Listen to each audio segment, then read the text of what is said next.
Hello नमस्कार प्रिय विद्यार्थियों, आप सभी का आपके अपने YouTube channel today current information पर स्वागत है।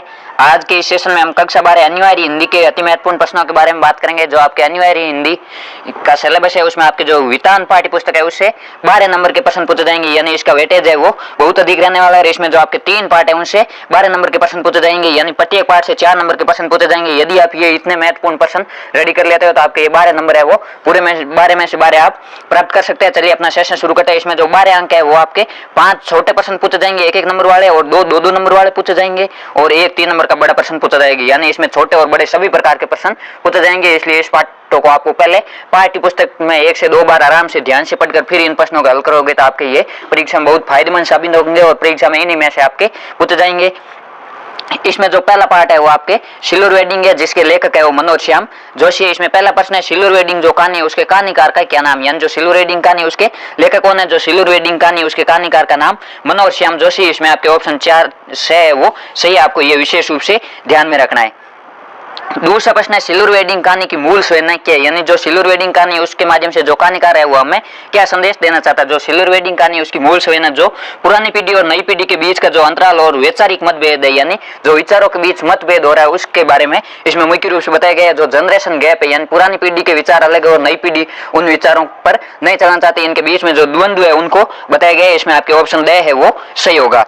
तीसरा प्रश्न है मूर्ख लोग घर बनाते हैं और सियाने लोग उसमें रहते हैं, ये कथन किसका है, यानी किसने कहा था कि मूर्ख लोग घर बनाते हैं और समझदार लोग होते हैं उनमें रहते हैं, ये कथन है वो किशनदा का। इसमें आपके ऑप्शन ड है वो सही है।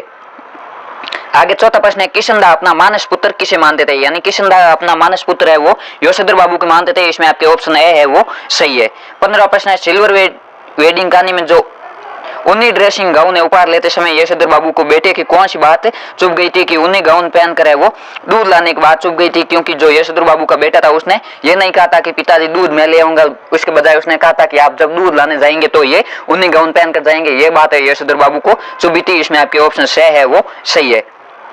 छठा प्रश्न है जब सब्जी लेकर यशोधर बाबू घर पहुंचे तो उनकी दशा कैसी थी। जब सब्जी लेकर यशोधर बाबू घर पहुंचे तो जो द्वारका जाने वाले सुदामा थे उनके समान दशा थी। जब द्वारका सुदामा और श्री कृष्ण के पास मिलने गए तो उनकी दशा है वो फटे हाल में थी, उसी प्रकार है वो सुदामा के समान यशोधर बाबू की दशा थी। 7वां प्रश्न है यशोधर बाबू का तकिया कलाम वाक्य क्या था, यानी तकिया कलाम जो हमेशा बोलते थे वो वाक्य था सम हाउ इम्प्रॉपर, यानी जो कुछ हो रहा है अच्छा ही है। आगे 8वां प्रश्न है किशनदा की मृत्यु किस रोग से हुई। जो किशनदा की मृत्यु है जो हुआ होगा से हुई, यानी किसी को पता नहीं है किशनदा की मृत्यु किस कारण हुई। 9वां प्रश्न है अपनी पत्नी के मॉडर्न बन जाने पर यशोधर बाबू क्या कहकर उनका मजाक बनाते, यानी जब यशोधर बाबू की पत्नी है वो मॉडर्न आधुनिक बनती या फैशन करती तब उन यशोधर बाबू है व्यंग्य में क्या कहते हैं। यशोधर बाबू ने चटाई का लहंगा कहते हैं, या सानियल बुढ़िया कहते हैं, या बुढ़ी मुआ मुआ से लोग करे तमाशे, ये कहकर उनका मजाक बनाते थे। आगे 10वां प्रश्न है यशोधर बाबू जूनियर के दिन भर के शुष्क व्यवहार का निराकरण कैसे करते, यानी जो उनके साथ सहकर्मी थे जो उनसे छोटे काम करने वाले थे उनके जो दिन भर का शुष्क व्यवहार जो उदासी थी उनका निराकरण कैसे करते। चलते चलते कोई मनोरंजक बात कह देते जिसके कारण उनका जो शुष्क व्यवहार है उसका निराकरण हो जाता। 11वां प्रश्न है यशोधर बाबू का विवाह कब हुआ था। यशोधर बाबू का विवाह है वो 6 फरवरी 1947 को हुआ, ये आपको विशेष रूप से ध्यान में रखना है। 12वां प्रश्न है यशोधर बाबू के मत के अनुसार जो वेडिंग एनिवर्सरी ये किसके चौंसले, यानी ये कौन सी संस्कृति संबंधित है। यशोधर बाबू के अनुसार ये जो गोरे लोग यानी अंग्रेजों के चौंसले। 13वां प्रश्न है यशोधर बाबू घर जल्दी लौटना पसंद क्यों नहीं करते थे, क्योंकि जो पत्नी और बच्चे थे उनसे छोटी बड़ी बात में मतभेद होता था, इस कारण वो जल्दी घर लौटना पसंद नहीं करते थे। 14वां प्रश्न है अब इस वर्ल्ड की नहीं उसकी चिंता करने, यहाँ उसकी शब्द से क्या है उसकी, यानी परलोक भगवान के पास जाना है उसकी चिंता करने, यानी आगे भगवान है वो क्या दंड देगा उसके बारे में सोचना है, ये यशोधर बाबू कहा करते थे। आगे 15वां प्रश्न है हमारा तो सेफ ही ऐसा ठहरा, ये नारा किसका था, ये यशोधर बाबू का था, यानी हमारा तो जो चाल चलन है वही ऐसा ही है, ये यशोधर बाबू का एक नारा था, ये आपको विशेष रूप से ध्यान में रखना है। और 16वां प्रश्न है यशोधर बाबू अपने संस्कारों से, यानी यशोधर बाबू किस संस्कृति संबंधित थे। यशोधर बाबू है वो अपने संस्कारों से कुमाऊनी थे, यानी जो कुमाऊं समुदाय है उससे संबंधित है, ये जो एक हिमाचल प्रदेश का प्रमुख समुदाय है। आगे लघुत्तरात्मक प्रश्न है आपके इस पाठ्य पुस्तक से 2 लघुत्तरात्मक यानी 2-2 नंबर वाले प्रश्न पूछे जाएंगे, जिसका उत्तर आपको 40 से 50 यानी 3, 4, 5 लाइन में देना है। इसमें पहला किशनदा की कौन सी छवि यशोधर बाबू के मन में बसी हुई थी, ये अति महत्वपूर्ण परीक्षा में कई बार पूछा गया है कि किशनदा की ऐसी कौन सी छवि थी जो यशोधर बाबू के मन में घर कई थी। किशनदा की जो छवि यशोधर बाबू के मन में बसी हुई थी वह सुबह की शहर को निकले किशनदा की, यानी जब किशनदा सुबह शहर करने निकलते घूमने निकलते उस समय की छवि है, जिसमें वो कुर्ते पाजामे के ऊपर उन्नी गाउन पहना हुआ है, सिर पर गोल विलायती टोपी पहनी हुई है और पांवों में देसी खड़ाऊ धारण किए और हाथों में कुत्तों को भगाने के लिए एक छड़ी लिए हुए ये किशनदा की छवि जो यशोधर बाबू के मन में छपी हुई थी।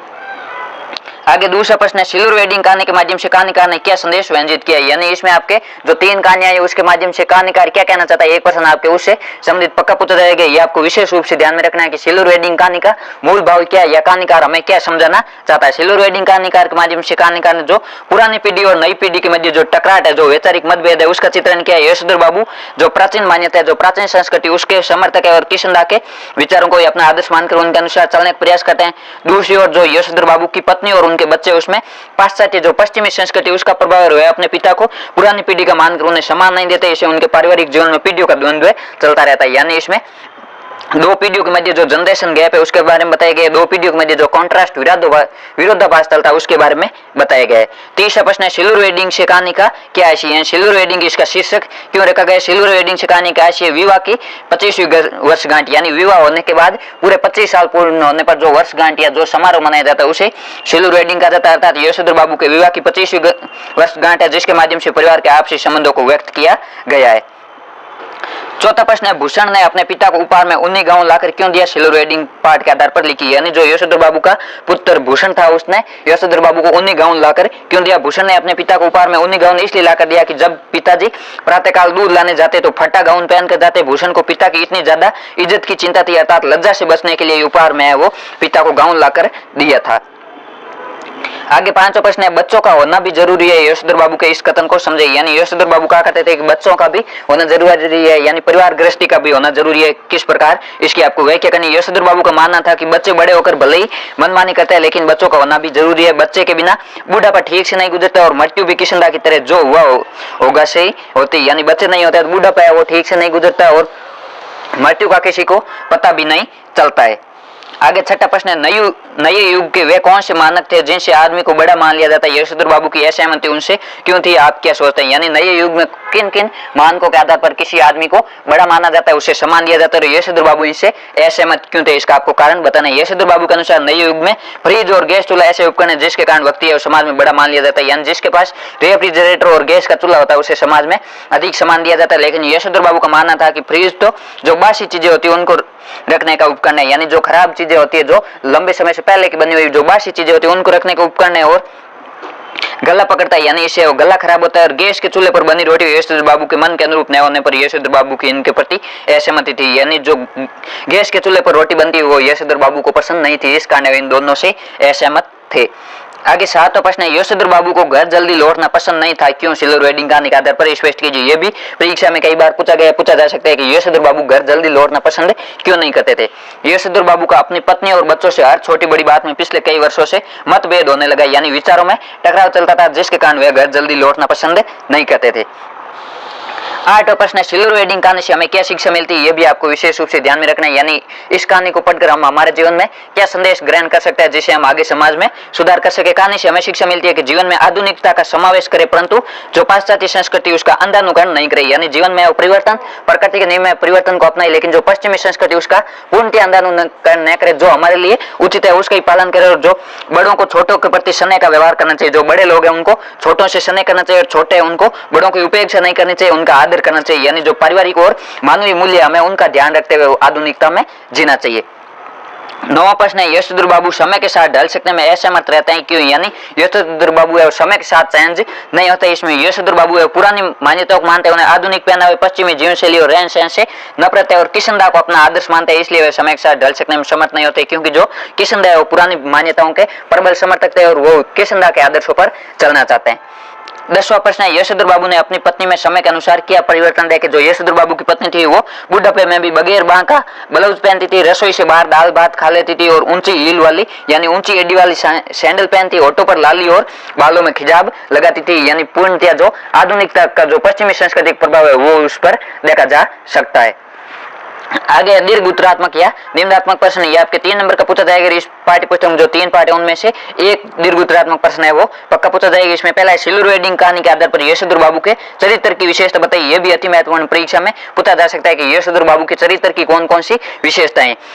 यशोधर बाबू सिल्वर वेडिंग कहानी के चरित्र नायक है। वे नए परिवेश में मिसफिट होने की त्रासदी झेलते हुए परंपरापंथी व्यक्ति है। हर अधेड़ व्यक्ति की तरह वे अपनी पुरानी आदतों और संस्कारों से बंधे हुए। उनका वर्तमान उनके संस्कारों से मेल नहीं खाता। उनकी चारित्रिक विशेषताएं निम्नलिखित है। पहला है कर्तव्यनिष्ठ यशोधर बाबू है वो कर्तव्यनिष्ठ है। यशोधर बाबू पत्नी और बच्चों के विरोध के बावजूद पिता का कर्तव्य पूरी जिम्मेदारी के साथ निभाते हुए अपने को बहुत जो बच्चे हैं उनको बहुत अच्छी शिक्षा दिलाते हैं। उन्हें पारिवारिक रिश्तों और समाज संस्कृति से जोड़ने का भी भरसक प्रयास करते हैं, किंतु समाज के हवा के सामने वो टिक नहीं पाते। यानी वो अपने कर्तव्य का ठीक तरीके से पालन करते हैं, लेकिन जो समाज की दिशा है उसमें वो टिक नहीं पाते। दूसरा, पारिवारिक और सामाजिक परंपराओं के निर्वाह। यशोधर बाबू पारिवारिक, सामाजिक और धार्मिक परंपराओं को निभाने वाले। वे अपनी बहन या बहनोई के सुख दुख में भागीदार होना चाहते हैं। वे रामलीला, होली गवाना, जन्य पुण्यों यानी जनेऊ पुण्यों के दिन आदि परंपराओं का पालन करते हैं। उनके रिहर्सल के लिए अपने क्वार्टर का एक कमरा भी दे देते हैं।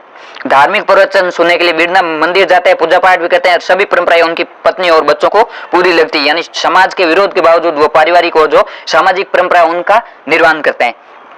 यशोधर बाबू के चरित्र की तीसरी विशेषता आधुनिकता और पाश्चात्य संस्कृति की विरोधी। जो यशोधर बाबू है आधुनिकता के नाम पर मनमानी करने, उच्च श्रृंखल होने, कम कपड़े पहनने तथा नए नए उपकरणों को अपनाने के पक्षधर नहीं है। उन्हें अपनी शादी की रजत जयंती मनाना गैर जरूरी लगता है। यानी शादी की जो सिल्वर वेडिंग है उसको मनाना गैर जरूरी लगता है। इसी प्रकार पत्नी और बेटी का आधुनिक कपड़े पहनना भी उनको आपत्तिजनक लगता है। वास्तव में उनके संस्कार है उन्हें अपनी तरह जीने के लिए प्रेरित करते हैं। ये यशोधर बाबू के चरित्र की तीन महत्वपूर्ण विशेषताएं। यदि आपको किसी के बारे में चरित्र चित्रण पूछा जाता है या चरित्र की विशेषता पूछी जाती है तो आपको पॉइंट में लिखना है। इसे जो आपके कॉपी चेक करने वाला एग्जामिनर है वो पॉइंट देकर आगे पूरा पढ़ते नहीं। पॉइंट देखने से उनको पता चल जाता है कि इस बच्चे ने वो पूरा मेहनत करके सही तरीके से लिखा। यदि ये 3 नंबर का तो आपको इसमें पूरे 3 पॉइंट है वो लिखने। आप 4 भी लिख सकते हो, लेकिन कम से कम 3 है वो जरूरी है।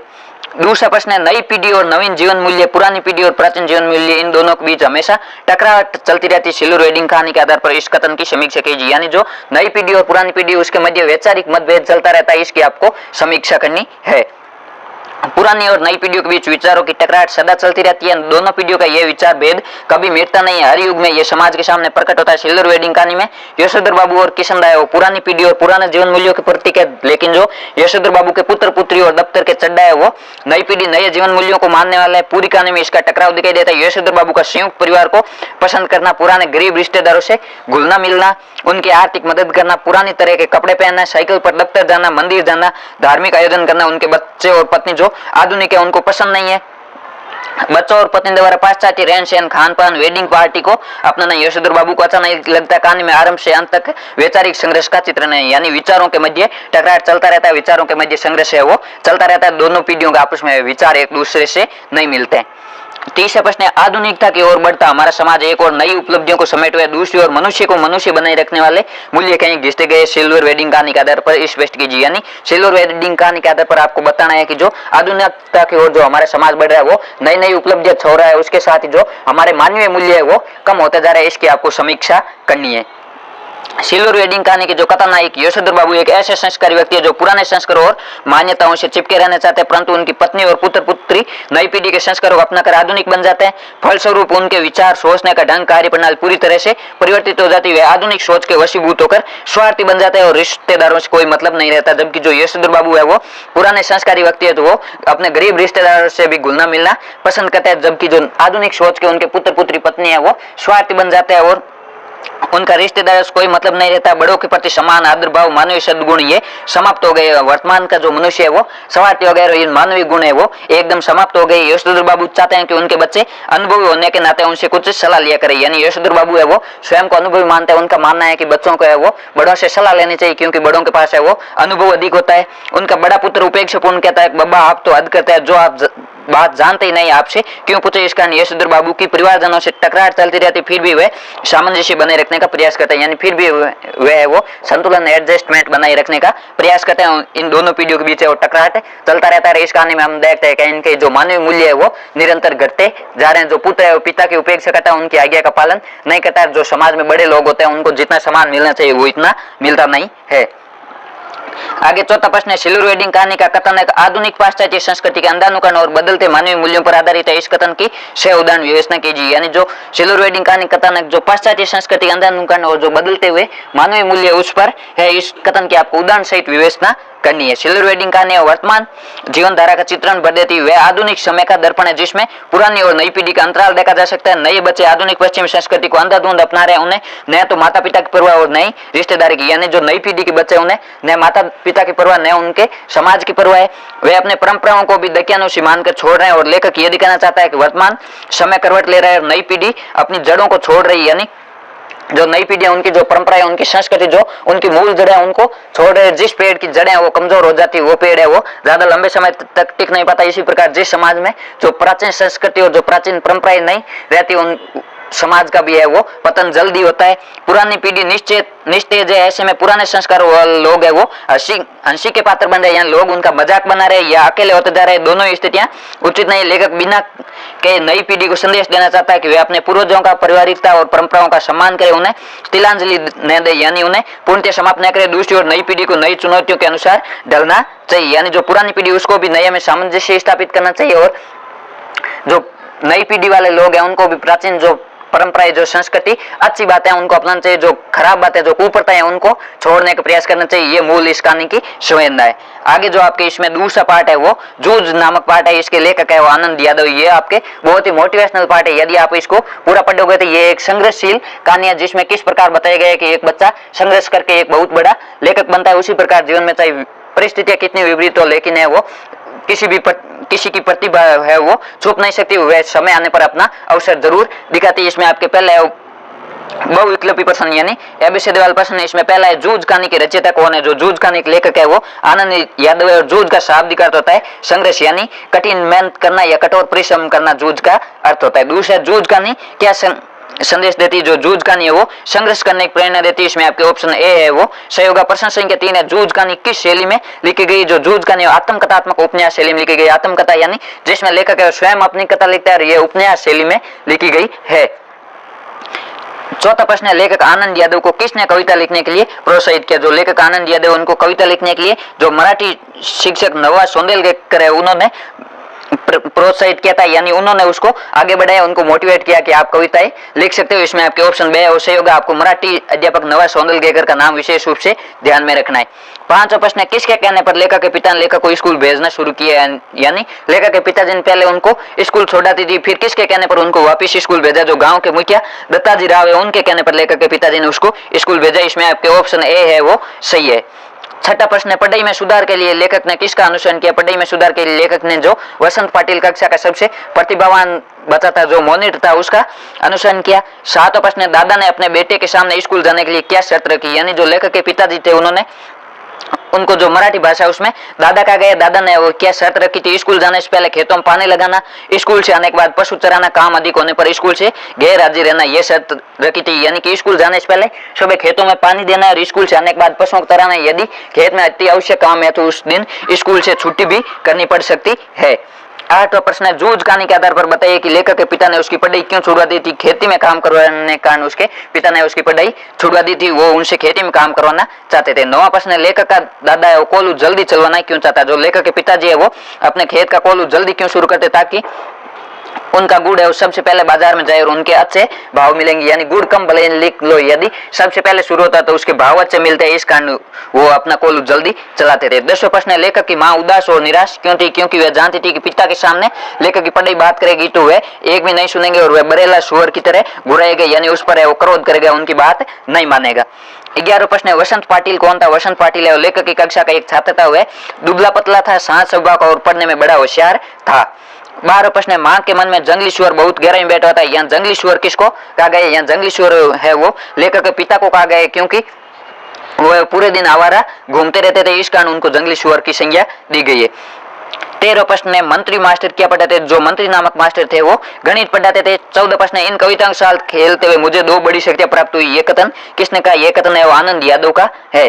15वां प्रश्न है मराठी अध्यापक नवा सोंदलकर ने किस पर कविता लिखी थी। जो मराठी शिक्षक नवा सोंदलकर है उन्होंने जो मालती की बेल होती है उन पर कविता लिखी थी। इस प्रकार आपके जो 15 छोटे प्रश्न है इनमें से पक्का पूछा जाएगा। आगे है वो लघुत्तरात्मक प्रश्न जिसका उत्तर आपको 3 से 4 लाइन में है वो देना है। इसमें पहला प्रश्न है जूझ कहानी के आधार पर बताइए कि लेखक के पिता ने उसकी पढ़ाई क्यों छुड़वा दी। जूझ कहानी में लेखक के पिता स्वयं अपने खेत पर काम नहीं करना चाहते, वह अपने खेत का सारा काम है वो लेखक से करवाकर स्वयं गांव भर में घूमना चाहता है, इसलिए उसकी पढ़ाई छुड़वा दी। यानी खेत में काम करवाने के लिए उनकी पढ़ाई छुड़वा दी। दूसरा प्रश्न है, कविता से लगाव के बाद लेखक को अकेले रहना क्यों अच्छा लगने लगा? ये अति महत्वपूर्ण है। परीक्षा में कई बार पूछा गया है कि लेखक पहले अकेलापन खटकता था, बाद में अकेले में रहना अच्छा क्यों लगा, इसकी आपको व्याख्या करनी है।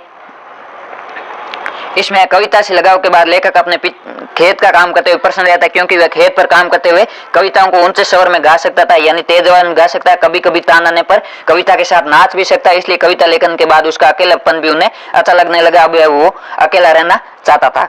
तीसरा प्रश्न है, स्कूल में लेखक का ध्यान पढ़ाई में कब लगने लगा? जूझ कहानी का आधार बताइए। लेखक जब स्कूल जाने लगा प्रारंभ में शरारती लड़कों कारण वे थोड़ा सा डरा सहमा रहता, लेकिन जब कक्षा मॉनिटर वसंत पाटिल से दोस्ती हुई और गणित और जो मराठी विषय के अध्यापक थे उनके अच्छे व्यवहार कारण लेखक का ध्यान है वो पढ़ाई में लगने लगा।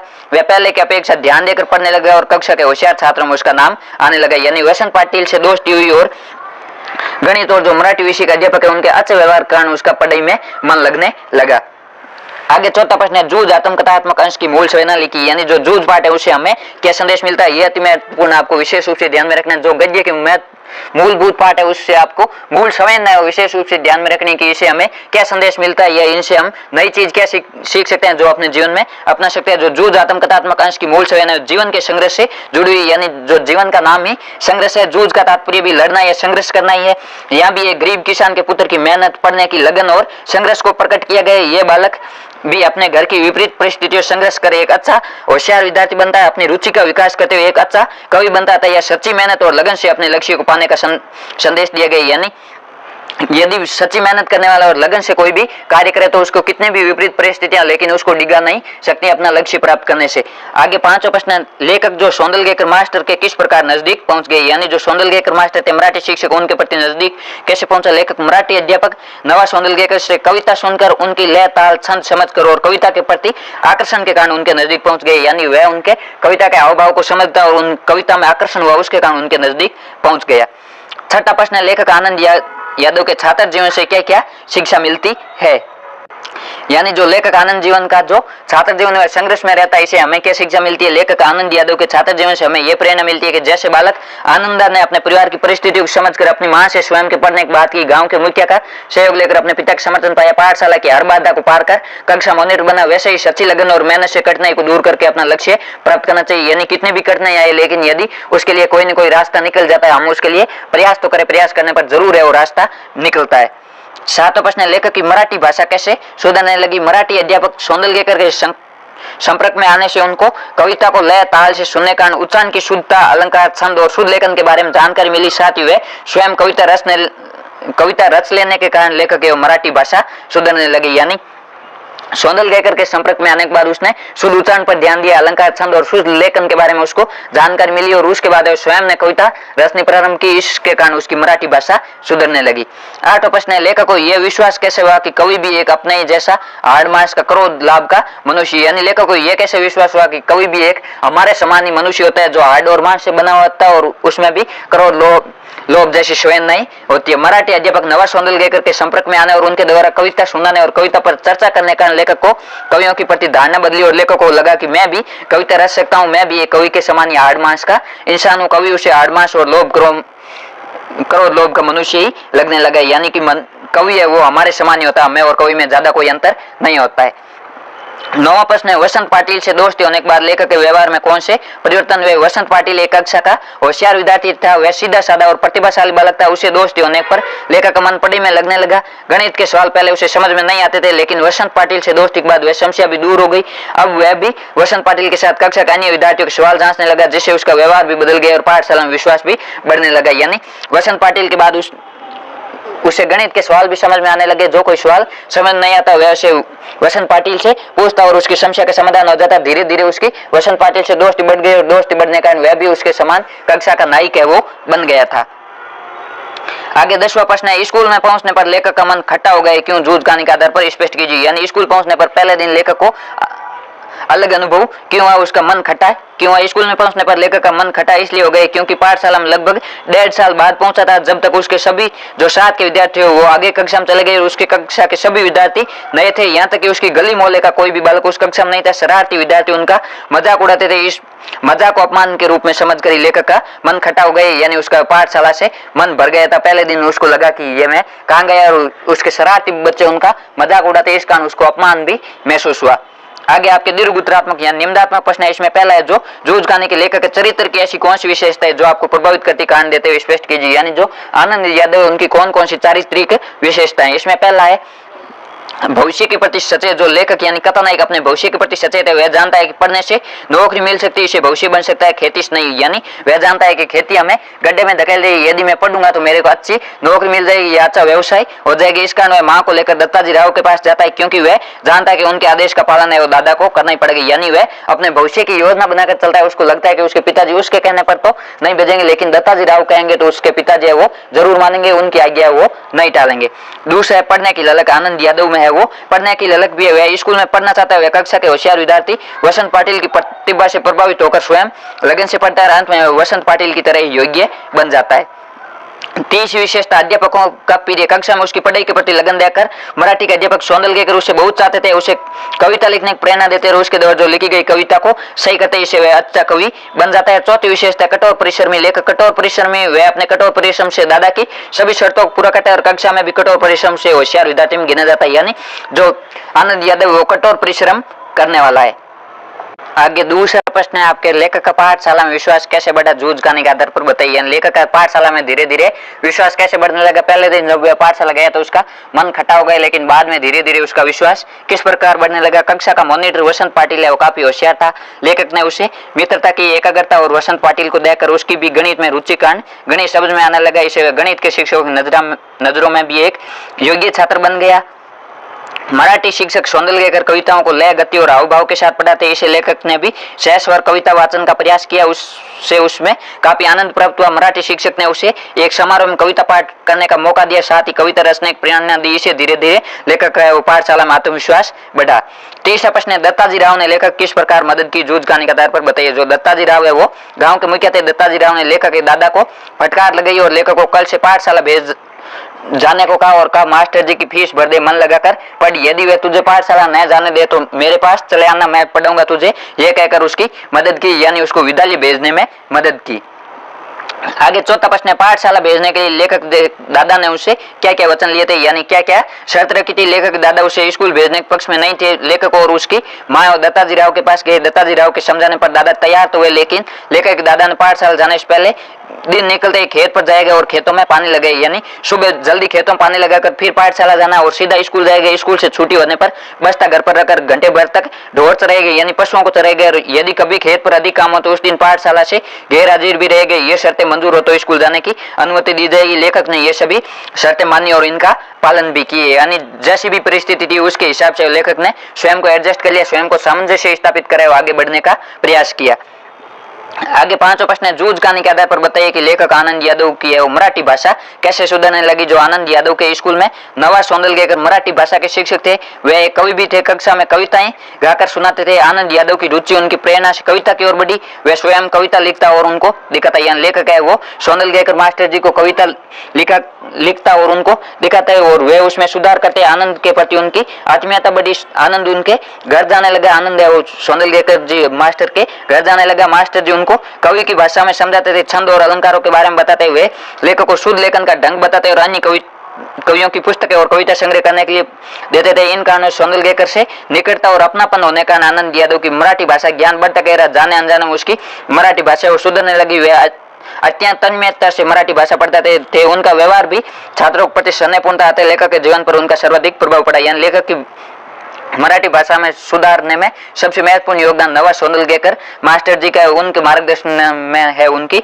मराठी भाषा सुधरने लगी। ये आपके जो जूझ पाठ है उसके अति महत्वपूर्ण प्रश्न है। आगे जो आपके तीसरा पाठ है, अतीत में दबे पांव, जिसके लेखक ओम थान है, उसके बारे में उसके अति महत्वपूर्ण प्रश्नों के बारे में हम बात करेंगे। इसमें आपके जो प्राचीन सिंधु घाटी सभ्यता उसके बारे में बताएगा। इसमें पहले अतीत में दबे पांव शीर्षक रचना के लेखक कौन है, जो अतीत में दबे पांव है उसके लेखक है ओम थानवी। इसका आपके ऑप्शन बे है वो सही होगा। दूसरा प्रश्न है मोहनजोदड़ो का क्या अर्थ है। मोहनजोदड़ो का शाब्दिक अर्थ है मुर्दों का टीला। ये आपको विशेष रूप से ध्यान में रखना है।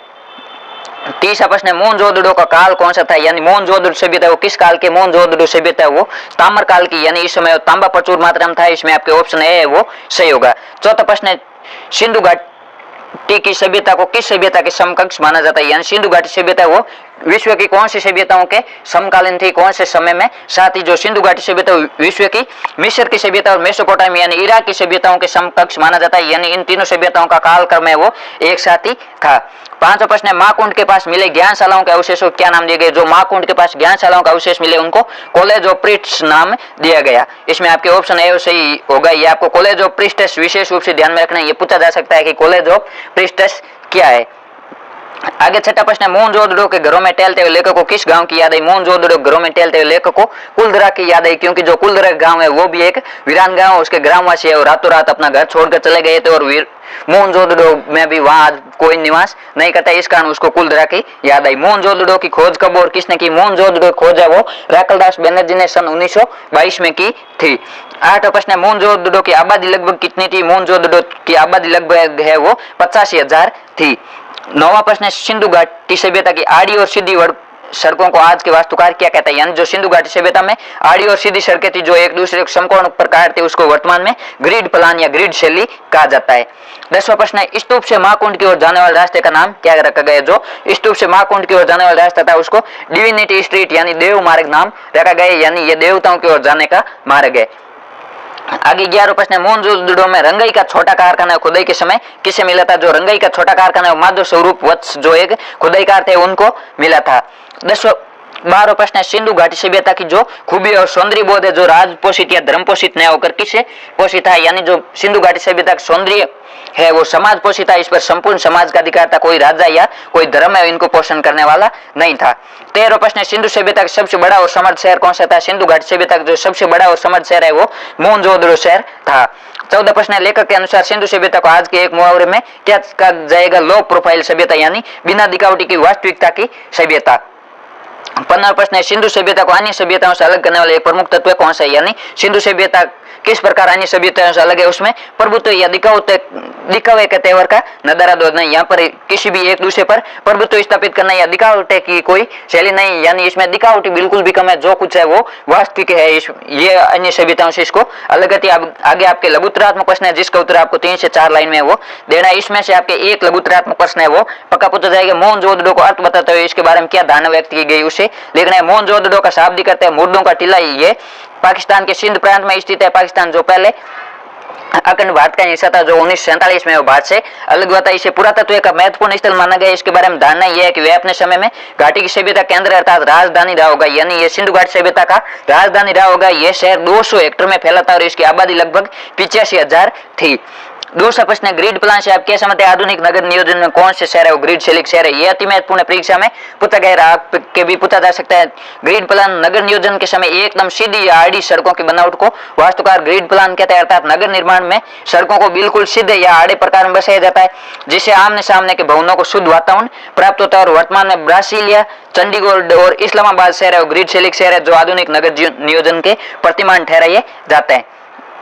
तीसरा प्रश्न है कुलधरा कहाँ स्थित है और इसकी महत्वपूर्ण विशेषता क्या है। कुलधरा है वो जैसलमेर के मुहाने पर पीले पत्थरों से निर्मित घरों वाला एक खूबसूरत गांव है, लेकिन उस गांव की खूबसूरती में एक गमी व्याप्त है क्योंकि वहां के बाशिंदे यानी निवासी अपने स्वाभिमान के कारण राजा से तकरार होने के कारण रातों रात अपना घर छोड़कर चले गए। ये स्थान अब खंडर मात्र शेष है, अर्थात ये सुंदर क्षेत्र अपने स्वाभिमान के कारण आज वीराने में तब्दील हो गई, यानी आज ये वीराने सुनसान है, यहाँ पर कोई भी निवास नहीं करता है। चौथा प्रश्न है कौन से 2 शहर दुनिया के पुराने नियोजित शहर माने जाते हैं। जो मोहनजोदड़ो और हड़प्पा शहर है वो दुनिया के सबसे पुराने नियोजित शहर माने जाता है। नियोजित यानी इसका पुराना मैनेजमेंट सही एक तरीके से एक शैली में इसका निर्माण हुआ है।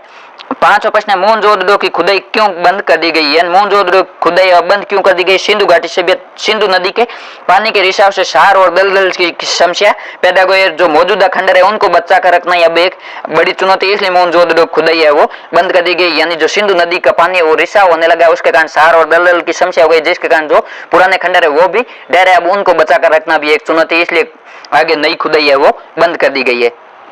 छठा प्रश्न है, पुरातत्ववेत्ताओं ने किस भवन को देकर उसे कॉलेज ऑफ प्रीस्टेस माना? जो महाकुंड के उत्तर पूर्व में एक बहुत लंबी सी इमारत का अवशेष है, इसके बीचों बीच खुला बड़ा दालान है, तीन तरफ बरामदे, इनके साथ कभी छोटे छोटे कमरे रहे होंगे। पुरातत्व जानकार कहता है कि धार्मिक अनुष्ठानों में ज्ञानशाला सटी हुई थी, इस नजरिए से कॉलेज ऑफ प्रीस्टेस माना जाता है। पुरातत्ववेत्ता सिंधु घाटी सभ्यता को तर सभ्यता क्यों कहता है, स्पष्ट कीजिए। यानी पुरातत्ववेत्ता सिंधु घाटी सभ्यता को तर सभ्यता इसलिए कहता है क्योंकि यहाँ की खुदाई में पक्की ईंटों से बने 700 कुएं मिले, एक महाकुंड मिला है, जल निकासी के लिए नालियों की सुंदर व्यवस्था, एक दूसरे के विपरीत मुख वाले 8 स्नानागार मिले, नदी कुएं कुंड बेजोड़ पानी निकासी, इसलिए इसको तर सभ्यता कहा जाता है या जल सभ्यता भी कहा जाता है। आपके जो जल का पर्यायवाची है वो तर होता है, इसलिए आपको विशेष रूप से ध्यान में रखना है। यह भी पूछा जा सकता है कि तर सभ्यता क्यों कहा जाता है या जल सभ्यता क्यों कहा जाता है। आठवां प्रश्न है, सिंधु सभ्यता के लोग स्वास्थ्य के प्रति सजग थे, कैसे? उदाहरण देकर समझे। यानी जो मोहनजोदड़ो घरों के आसपास और महाकुंड के बाहर गंदा पानी नहीं फैले, इसके लिए वहां पर पक्की और समरूप आकार की ईंटों से बनी हुई नालियों का निर्माण किया गया है। ढकी हुई नालियां सड़क के दोनों तरफ समांतर दिखाई देती है। हर घर में एक स्नान घर है, घर के भीतर से महल या पानी की नालियां बाहर होदी तक आती है और फिर नालियों के जाल से जुड़ जाती है, इससे गंदा पानी गलियों में नहीं बहता और स्वच्छता बनी रहती है। इससे सिद्ध होता है कि जो सिंधु घाटी सभ्यता के लोग हैं वो स्वास्थ्य के प्रति सजग थे और स्वच्छता रखते थे। नौवां प्रश्न है, नागर भारत का पुराना लैंडस्केप किसे माना गया? यानी पुराना भूदृश्य किसे माना गया? यह अति महत्वपूर्ण, आपको विशेष रूप से ध्यान में रखना है। नागर भारत का पुराना लैंडस्केप जो सिंधु घाटी सभ्यता खुदाई से मिले बौद्ध स्तूप को माना गया है, जो 25 फुट ऊंचे चबूतरे पर 26 सदी पहले बना था। यानी 26 वर्ष पहले ईंटों से बनाए गए और चबूतरे पर बौद्ध भिक्षुओं के कमरे भी बने हुए हैं। आगे आपके दीर्घ उत्तरात्मक यानी निम्नात्मक प्रश्न है, ये आपकी इस पूरी पाठ्य पुस्तक से एक प्रश्न है वो 3 नंबर का पूछा जाएगा, जिसका उत्तर आपको लगभग 10 लाइन में वो देना है। इसमें पहले अतीत में दबे पहाड़ों के आधार पर मोहनजोदड़ो का जहाँ महाकुंड है उनका आपको वर्णन करना है। मोहनजोदड़ो बौद्ध स्तूप के समीप एक महाकुंड अवस्थित है। ये कुंड 40 फुट लंबा, 25 फुट चौड़ा और 7 फुट गहरा है। कुंड के उत्तर और दक्षिण दिशा दोनों ओर से सीढ़ियां उतरती है। इसके 3 तरफ साधुओं कक्ष बने हुए हैं। उत्तर में 2 पंक्तियों में 8 स्नानघर बने हुए हैं। उन स्नानघरों की सबसे बड़ी विशेषता यह है किसी का भी दरवाजा एक दूसरे के सामने नहीं खुलता। यह कुंड सिद्ध वास्तुकला का सुंदर नमूना है। इस कुंड की खास बात यह है कि यहाँ पक्के ईंटों का जमाव और कुंड का पानी रिस नहीं सके और बाहर का अशुद्ध पानी कुंड में नहीं आए। इसके लिए कुंड के तल में और दीवारों पर ईंटों के बीच में चुनने और जो चिरोड़ी का गारा होता है उसके इस्तेमाल किए गए। पास रो साइड की दीवारों के साथ दूसरी दीवार खड़ी की गई जिसमें सफेद डामर का प्रयोग हुआ। ये जो महाकुंड है उसकी महत्वपूर्ण विशेषताएं है। आगे दूसरा प्रश्न है, अतीत में दबे पांव पाठ के आधार पर सिंधु घाटी सभ्यता में खेती का वर्णन कीजिए। यानी सिंधु घाटी सभ्यता में खेती किस प्रकार की जाती? मोहनजोदड़ो की खुदाई से प्राप्त साक्ष्यों के आधार पर सिंधु घाटी सभ्यता को उद्योग व्यापार की सभ्यता माना गया। बाद में हुई नवीन खोजों के अनुसार यानी बाद में जो नई खोज हुई उसके अनुसार यह भी बताया गया यहाँ के लोग खेती भी करते और पशुपालन भी करते। इतिहासकार इरफान हबीब के अनुसार यहाँ के लोग रबी की फसल पैदा करते यानी जो शीत ऋतु में फसल होती है वो पैदा करते हुए गेहूं, जौ, चना, सरसों, कपास आदि पैदा करते। खेती के लिए पत्थर और तांबे से बने औजार प्रयोग में लाए जाते। खेती के लिए कुओं के पानी का इस्तेमाल होता है। खुदाई में प्राप्त मिट्टी की बनी पशुओं की आकृति और बैलगाड़ी से यह पता चलता है कि लोग है वो गाय बैल आदि पशु पालते हैं और उनका उपयोग खेती के लिए करता है। इस प्रकार जो सिंधु घाटी सभ्यता वो खेती और पशुपालक सभ्यता भी थी। आगे तीसरा प्रश्न है, मोहनजोदड़ो के अजैब घर में सिंधु सभ्यता को बताने वाली कौन कौन सी वस्तुएं? यानी जो मोहनजोदड़ो का अजैब घर है उसमें कौन कौन सी वस्तुएं रखी हुई? अतीत में दबे पाठ के लेखक ओम थाने ने बताया कि मोहनजोदड़ो खुदाई में जो निकली पंजीकृत वस्तुओं की संख्या है वो 50,000 से ज्यादा है। लेकिन अजैब घर में जो थोड़ी चीजें प्रदर्शित की गई वह सिंधु घाटी सभ्यता की झलक दिखाने काफी। उनमें है काला पड़ गया गेहूं, तांबे और कांसे के बर्तन, मूरे, चाक पर बने विशाल मर्तभांड यानी मिट्टी के बर्तन, उन पर बने काले भूरे चित्र, चौपड़ की गोटियां, दिए, माप तोल के पत्थर, तांबे का आईना और मिट्टी की बैलगाड़ी, दूसरे खिलौने, 2 पाटन की चक्की, कंघी, मिट्टी के कंगन, रंग बिरंगे पत्थरों के मनके वाले हार, पत्थरों के औजार, तांबे और कांसे की बहुत सारी सुइयां भी है। यहाँ नर्तकी और दाढ़ी वाले नरेश की मूर्ति भी इसके साथ ही अजैब घर में तैनात। अली नवाज ने बताया कि यहाँ कुछ सोने के गहने भी हुआ करते थे जो चोरी हो गई। यानी ये जो सामान अजैब घर में आपको इनको विशेष रूप से ध्यान में रखना है। आगे चौथा प्रश्न है, मोहनजोदड़ो सभ्यता लघुता में भी महत्ता का अनुभव कराने वाली लो प्रोफाइल सभ्यता थी, कैसे? यानी मोहनजोदड़ो सभ्यता वो छोटी होते भी महानता का अनुभव कराने वाली थी, मान थी, लो प्रोफाइल, यानी इसमें किसी प्रकार का दिखावटी नहीं था। इसकी प्रोफाइल है वो बहुत कम थी, इसका दिखावा या प्रचार प्रसार बिल्कुल कम था। आपको इसकी व्याख्या करनी, मोहनजोदड़ो अर्थात सिंधु घाटी सभ्यता सांस्कृतिक दृष्टि से अन्य सभ्यताओं से भिन्न थी। वह राजतंत्र या धर्मतंत्र की ताकत का प्रदर्शन करने वाले चिन्ह नहीं, यानी ऐसे कोई चिन्ह नहीं मिले जिससे ये स्थापित होता है कि वहाँ कोई एक राजा का शासन था या किसी एक धर्म का शासन था। उपासना स्थल, पिरामिड और मूर्तियां उसे मिली, किंतु बड़े बड़े महल, मंदिर या समाधि नहीं है जो धर्म के तंत्र को दर्शाता है या किसी धर्म के प्रभुत्व को दर्शाता है। राजा और महंतों की उपाधि नहीं होने से राजतंत्र का रूप नहीं कह सकते। यहाँ छोटे औजार और मूर्ति शिल्प देखने को मिले। नरेश के सिर पर जो मुकुट यानी सिरपेंच है वो भी अत्यधिक छोटा है। नावें भी छोटे आकार की, इसलिए सिंधु घाटी सभ्यता को लो प्रोफाइल या लघुता का महत्व देने वाली सभ्यता मान सकते हैं। यानी ये दिखावटी नहीं करती, जो छोटी चीजें थी उसको बेहतर मानती थी। इस प्रकार आपके जो वितान पाठ्य पुस्तक है उसमें हमने अति महत्वपूर्ण प्रश्नों की बात की। इस पाठ्य पुस्तक में आपके जो 3 पार्ट है उनमें से 12 नंबर के प्रश्न पूछे जाएंगे। इस सीरीज में हमने आपके 12 नंबरों की पूरी चर्चा की। पिछली क्लास में हमने आपके जो अनिवार्य हिंदी के व्याकरण के 4 टॉपिक है उसके बारे में बात की और अभिव्यक्ति और माध्यम पाठ्य पुस्तक के बारे में बात की। अगली सीरीज में हमें वो आपके गद्य भाग और पद्य भाग उसके बारे में बात करेंगे। यदि आप चैनल पर नए हैं, चैनल को सब्सक्राइब करें, अपने दोस्तों के साथ भी शेयर करें। इन अति महत्वपूर्ण प्रश्नों को आप 2 से 3 बार पढ़ लोगे और पाठ्य पुस्तक से 1 बार पाठ पढ़कर इन प्रश्नों को पढ़ोगे तो आपके ये परीक्षा में बिल्कुल भी गलत नहीं होंगे। आपको इनको है वो सही सटीक तरीके से इसका जवाब देना है। और इसकी पीडीएफ आपको टेलीग्राम ग्रुप में मिल जाएगी। टेलीग्राम ग्रुप का लिंक है इस वीडियो के डिस्क्रिप्शन में दिए गए, आप वहां से टेलीग्राम ग्रुप ज्वाइन कर पीडीएफ प्राप्त कर सकते हैं। धन्यवाद, मस्त रहिए, अपनी तैयारी करते रहिए।